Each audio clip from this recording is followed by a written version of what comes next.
morning, everybody.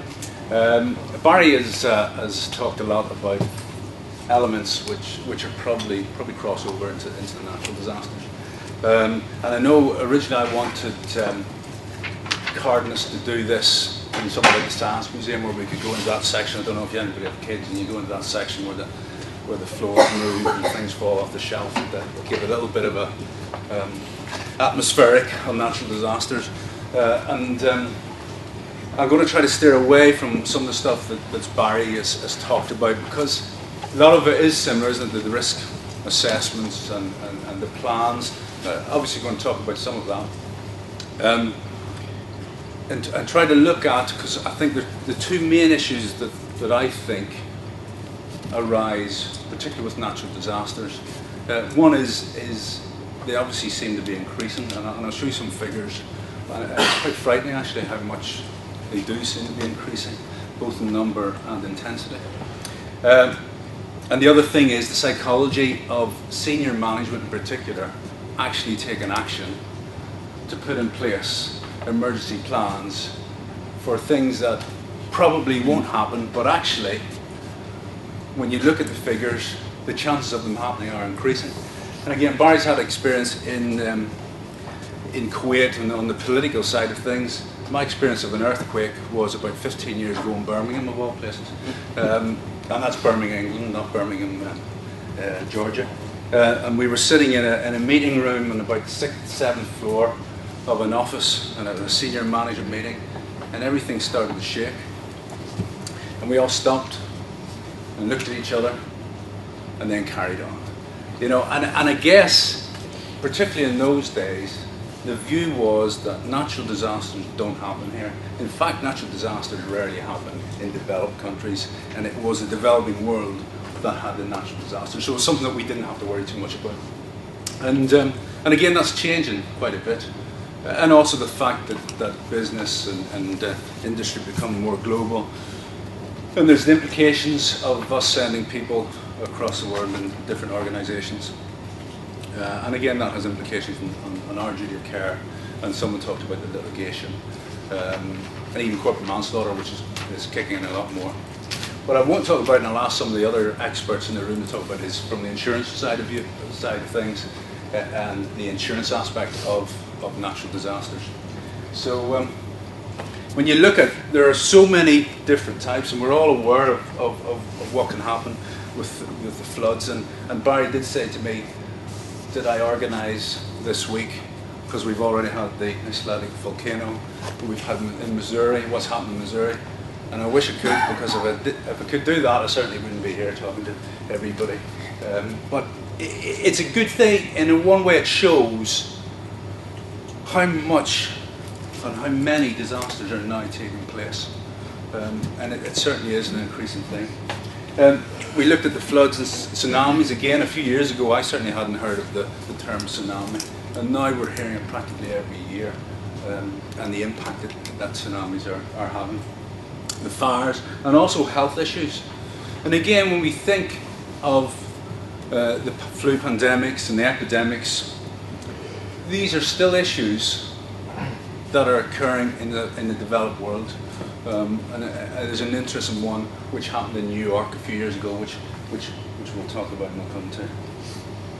But from natural disasters, all indications are that the number of natural disasters throughout the world are increasing. And I went on to one of the websites within the last few days, and there's actually been 3 earthquakes in and around the UK. And I think the biggest, the most sizable one was 1.4 in the Richter scale, and they're happening in the Scottish Isles and one in the Scilly Isles. But actually, from a foreseeability point of view, we know they're happening. And what has happened in Christchurch, where no one expected anything like that to happen, that foreseeability issue and the duty of care and everything else begins to get a little bit more blurred.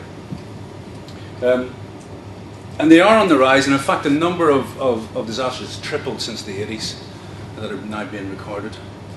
And the very fact, if you look at the world's population, they're talking about 75% of the world's population have been affected between 80 and 2000, and remember they're increasing, but 70% of the world's population lived in areas which were affected by a natural disaster. That's increasing. It's increasing because of the number of people that are now living in cities. It's increasing for us because of the people that we're now globally sending overseas or employing overseas. And the number themselves are increasing. So it's a huge number that are potentially at risk of these natural disasters. Between 94 and 98, there was an average of 428 disasters every year. In the next 4 years, that will increase by something like 140%. It's a huge number, and I must admit, when I was looking through this, it did surprise me, because if you look at how many is that a week, an awful lot. And most of these don't impact on populace everywhere, but obviously quite a few do. In 2003, 700 natural disasters, killing an estimated 75,000 people, and costing, and we'll come back on to the insurance element, something like an estimated $65 billion US around the world. In 2004, we had the Indian Ocean tsunami following the earthquake, which killed 250,000 people. The following year, there was the Scale 5 Hurricane Katrina, and the cost to the US economy was something like $200 billion. And as I say, this week we've had Missouri, which they're talking about deaths of over 100, and the cost involved in Missouri. So these appear to be an increasing phenomenon. And Europe, within Europe, we've also had quite a few more severe weather conditions. Even in the UK and Ireland, we've had the floods, and it is increasing. I know the argument is regarding, is there climatic change? Is it really happening? And if you look at the number of disasters that are going on, something's certainly happening, which are affecting what is going on there. And again, as we come up a little bit closer to this year, you're looking at 2009, where we had the bird flu in China. At one stage, China were going to close their borders, which would have had impacts on people who were out there, who were trying to travel there, impacting companies regarding that.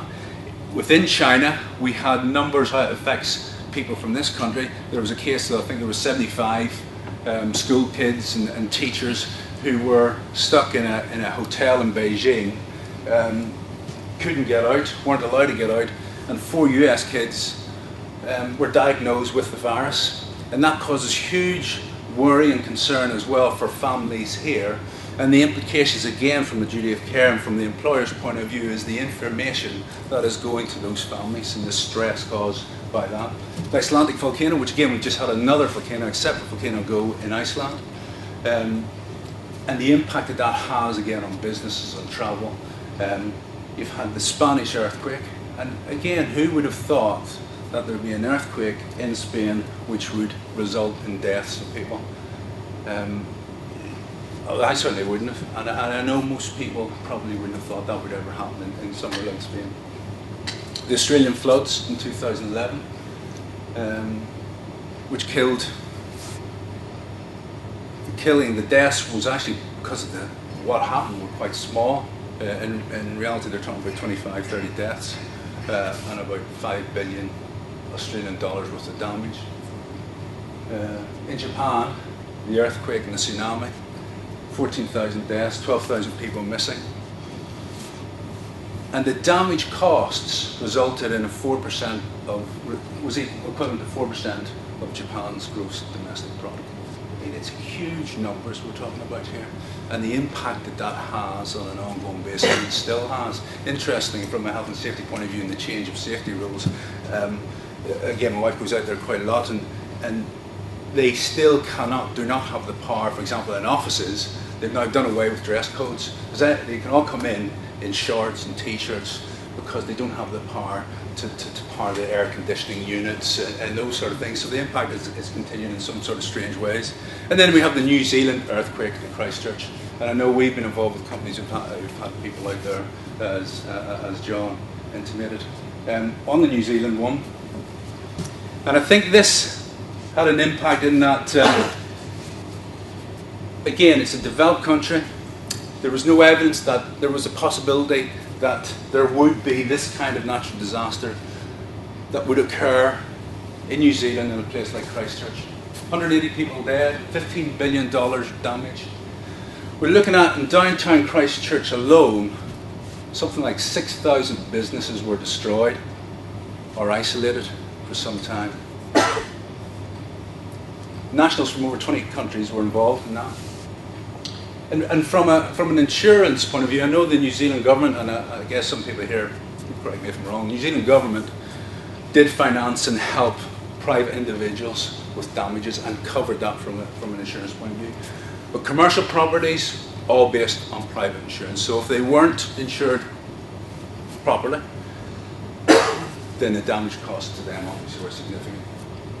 Power and water supplies cut off. The reason I mention that is because the impact that will have on the health of staff and people involved. And one of the interesting ones that happened in New York in 2003, where they had the power cut in New York. Remember, I think it was on TV where people were out and they were having sort of these get-togethers in Central Park and having parties.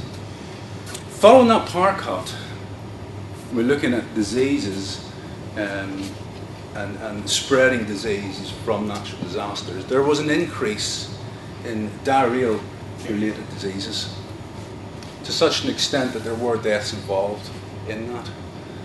And during the investigation, they found that it was all down to the fact that following the power cut, people were still eating meat and seafood, but the refrigeration of all foodstuffs was affected in a big, big way by the power cut. And not a great deal was done on that side of things, but people were still eating. And again, that has impacts on staff, or if we're involved in the food industry, even from the point of view of power cuts. And there's a lot of things that happen which we don't see probably up front, and they're not the obvious things. And companies such as Perpetual Trust had 65 people involved in that who were trapped inside a building. And it's looking at the plans and processes. So from a point of view of the impact and the number of natural disasters, they are increasing. You know, we talked about tens of thousands of British businesses being affected by the Icelandic volcano, where people were stuck abroad. And the swine flu epidemic, this is an interesting figure because I think this is quite low. Following that, there was a meeting in Whitehall of business leaders and the emergency services, and from that they reckon that about 38% of UK businesses had no plan whatsoever for dealing with a so-called natural disaster or an epidemic. And I think that's actually quite low. I'm sure we do a lot of advice, give a lot of advice and audits and all the rest in emergency processes. And there's still an awful lot of organisations who do not have any process in place whatsoever. Or certainly the ones they do have, they're not trialled in any shape or format, and probably won't work when it comes down to it. And again, from a duty of care point of view, one of the interesting things in the Japanese earthquake was Nissan, Japanese company, but Nissan UK had a number of workers who were out at the time of the earthquake and the tsunami. And the legal requirement then falling on the UK side of the business, under UK legislation, to ensure their duty of care to those employees was something that did impact on Nissan, and what processes did they have in place for doing that.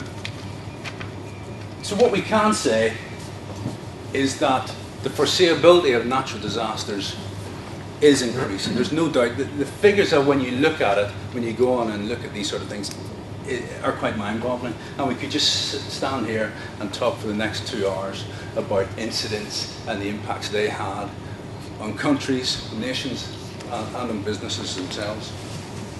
And when you look at the impacts, one thing, there's lots and lots of different impacts, is the risk. One of the things that I would emphasize is the risk of communicable diseases. Because actually what happens when people all of a sudden are surrounded, or there's a lot of dead bodies, people believe that the risk of disease increases. And actually that's not the case, unless it's something like cholera. The risk of disease spreading is based on the number of people involved and the working and living conditions in place at the time. And if you're looking at the type of disease, you're looking at the waterborne and also the diseases impacted by overcrowding. And the sort of waterborne diseases that you're looking at are the diarrhea-related diseases, hepatitis A and E, and also one of them is leptospirosis. And again, there's been a lot of evidence of people being infected with leptospirosis. Now, we know in this country about leptospirosis, the construction industry are quite up to speed on this, but it's something, again, within other nations and in working in the city environment that people will not have heard of. And what we've got to do is put in place processes that look at how we address health issues afterwards. You know, giving advice on do we boil water, primary health care, how we can get staff with primary health care. And as I said, it's not just in the developing world, it's developed countries such as the US where we've seen this sort of thing happen. The key, I like this, but the key to our emergency preparedness is getting ready for events you pray will never occur. And I guess that's the difficulty with natural disasters, is that we believe, and it's just the makeup of the human being, isn't it? We believe that these things aren't going to happen. But it's a fact that companies with very strong risk management ideals will put in place good risk management process, whether it be from a physical point of view, you know, the sprinkler systems and everything else, or whether it be from the safety management processes.